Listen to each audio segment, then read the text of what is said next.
Give me 20 seconds on the clock, please. Sa bahay, hindi mo sasagutin ang nagre-ring na telepono kapag ginagawa mo ito. Naliligo.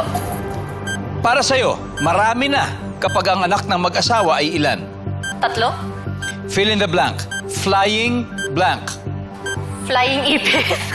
Tungkol saan ang madalas na reklamo ng kaibigan mo? Love life. Sa isang upuan, ilang chicken wings ang kaya mong ubusin? 4. Let's go, Kira! Sa bahay, hindi mo sasagutin yung telepono kapag ginagawa mo ito. Naliligo. Naliligo. Survey? Nice one. Para sa'yo, marami na kapag ang anak ng mag-asawa ay 3. Sabi mo. Ang sabi ng survey ay... Okay. Fill in the blank, flying ipis. Sabi mo. Ang sabi ng survey sa ipis ay... Uy! Wala.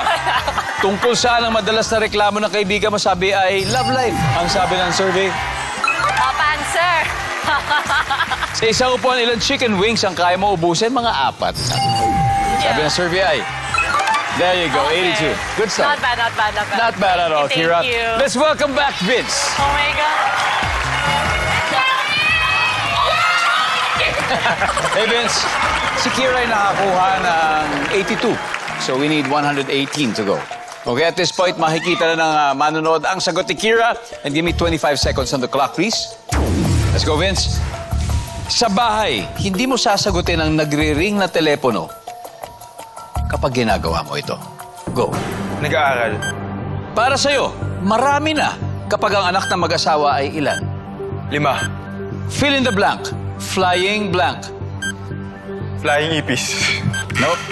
Flying. Fish. Tungkol saan ang madalas na reklamo ng kaibigan mo? Hindi nag-reply jowa niya. Bukod doon, bukod sa jowa. Hindi na... Tungkol sa... Tungkol sa magulang niya. Sa isang upuan, ilang chicken wings ang kaya mo ubusin? 10. Let's go, Vince. Vince, we need 118. Sa isang upuan, ilang chicken wings ang kaya mo ubusin? Sabi mo, 10. Ang sabi na survey ay... Top answer! Tungkol saan ang madalas na reklamo ng kaibigan mo? Sabi mo isa, mga magulang. Ang sabi na survey ay... Okay. Top answer ay pera. Pera. Fill in the blank. Flying blank. Sabi mo, flying fish. Sabi ng survey?